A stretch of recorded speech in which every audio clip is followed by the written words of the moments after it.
અમદાવાદમાં દીપડો દેખાવા મામલે મોટા સમાચાર। દીપડો 8 થી 9 વર્ષનો હોવાની શક્યતા છે। ખોરાકની શોધમાં દીપડો અમદાવાદ શહેરમાં આવ્યો। દીપડાએ એક મરઘીનું મારણ પણ કર્યું। ક્લબ હાઉસ પ્લોટમાં પ્રવેશ સમયના પગના વધુ નિશાન પણ મળી આવ્યા છે। એક સપ્તાહ સુધી આ વિસ્તારમાં સઘન ચેકિંગ કરાશે। નાગરિકોને સાંજના સમયે એકલા બહાર ન રહેવા માટે ખાસ સૂચના આપવામાં આવી છે। તો સાણંદ, દસક્રોઈ અને માંડલ સહિતથી વન વિભાગની ટીમો કામે લાગી છે। સોસાયટી પરિસરમાં ડ્રોન દ્વારા પણ તપાસ હાથ ધરાઈ છે। દીપડો મળશે તો સુરક્ષિત રીતે રેસ્ક્યુ કરવામાં આવશે।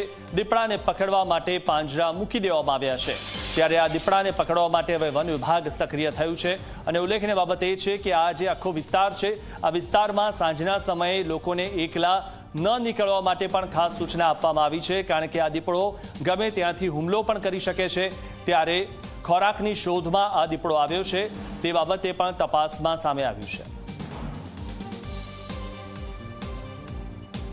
આણંદ અને માંડલ તથા તેઓની જે સમગ્ર ટીમ છે એ ઘટના સ્થળ ઉપર જ હાજર છે। અને જો દીપડો એનું જે સઘન આજુબાજુના ઝાડી વિસ્તારોની અંદર સ્કેનિંગ કરવામાં આવશે અને જો આજુબાજુમાં રહેણાંક વિસ્તારની અંદર હશે તો તેને સફળતાપૂર્વક એને સુરક્ષિત જગ્યાએ મોકલવામાં આવશે પકડીને।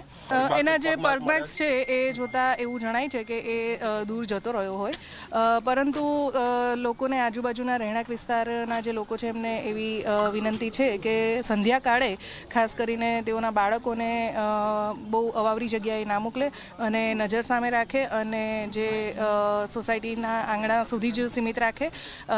અને કોઈને ભયમાં આની અંદર રહેવાની જરૂર નથી, કેમ કે મનુષ્ય દીપડાના કુદરતી ખોરાક નથી, એટલા માટે આપણે કોઈ પણ પ્રકારનો ભયમાં રહેવાની જરૂર નથી। પરંતુ જો ક્યાંય દીપડાને તમે સ્પોટ કરો તો તરત જ વન વિભાગની જે હેલ્પલાઇન નંબર છે એના ઉપર સંપર્ક કરી શકાશે।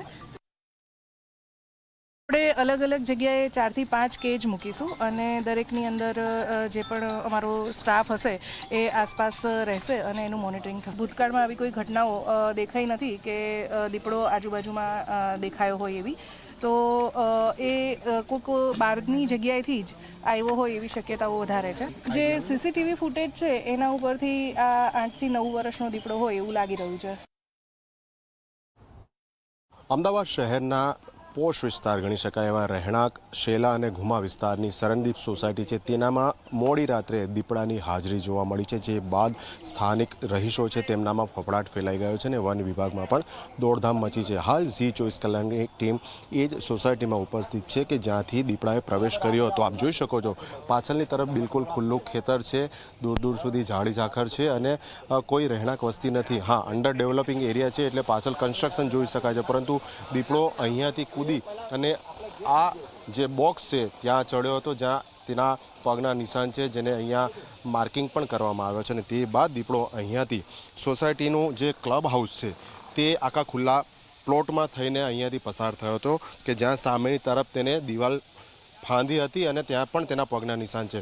વન વિભાગે હાલ તો આ જે મુખ્ય દીપડાને પસાર થવાનો જે માર્ગ હતો રાતનો, ત્યાં એક પાંજરું ગોઠવી દીધું છે।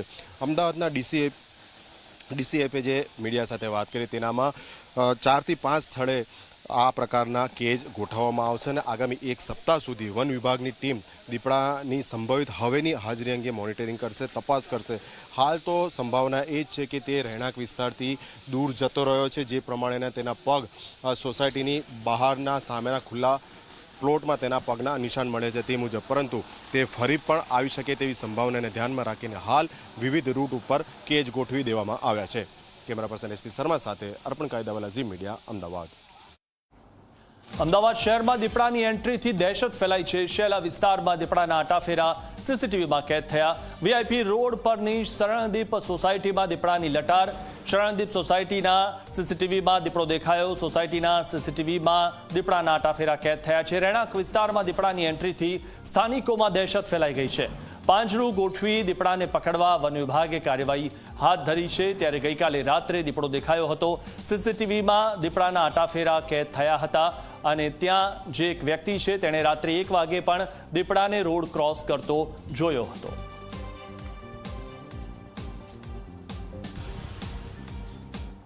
સૌથી પહેલાં પ્રથમ દીપડો દેખાયો અમને સોસાયટીમાં દિવાલ કૂદીને અંદર જતો એવું કોઈ મેમ્બરે રિપોર્ટ કર્યું.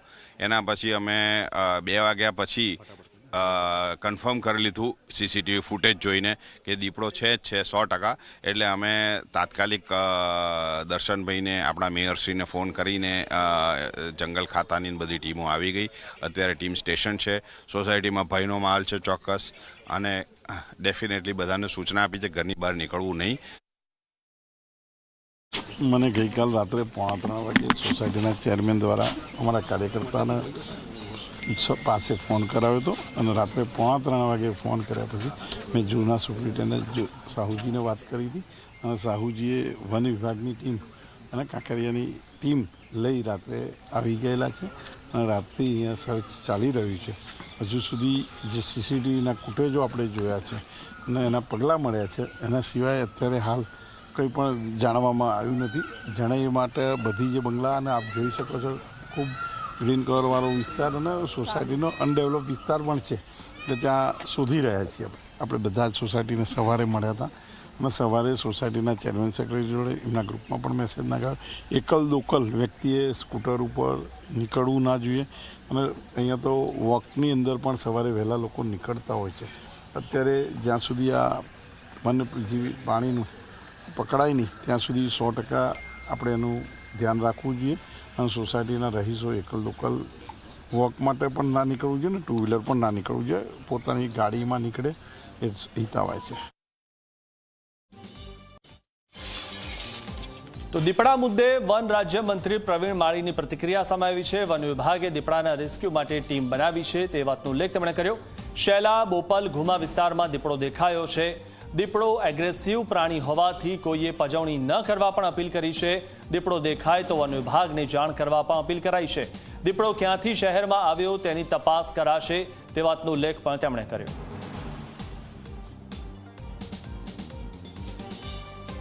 શેલા અને બોપલ ગુમા વિસ્તારની અંદર દીપડો ફરવાના સીસીટીવીના માધ્યમ દ્વારા અને લોકોના માધ્યમ દ્વારા સમાચાર મળેલ છે.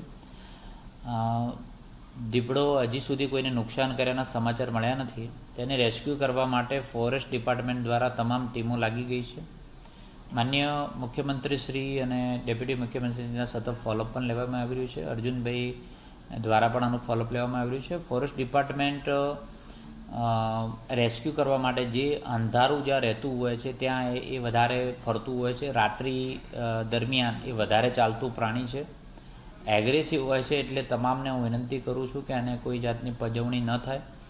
જ્યાં પણ દેખાય ત્યાં તમામ લોકો ફોરેસ્ટ ડિપાર્ટમેન્ટ દ્વારા અથવા વહીવટીતંત્રનો સંપર્ક કરે, જેથી કરીને જલ્દીથી આપણે રેસ્ક્યુ કરી શકીએ. અગાઉ પણ શહેરી વિસ્તારોમાં દીપડા આવે જ છે. નદીના કોતરો પણ છે, ત્યાંથી પણ આવી શક્યો, પણ નજીકમાં કોઈ સેન્ચ્યુરી એરિયા નથી. એટલે એને ફૂટપ્રિન્ટ જ્યાં જ્યાં હશે ત્યાં ફૂટપ્રિન્ટ ચેક કરીને કયા વિસ્તારમાંથી આવે છે તે પણ ચેક કરીને તપાસની અંદર એ ચેક કરી લેવામાં આવશે.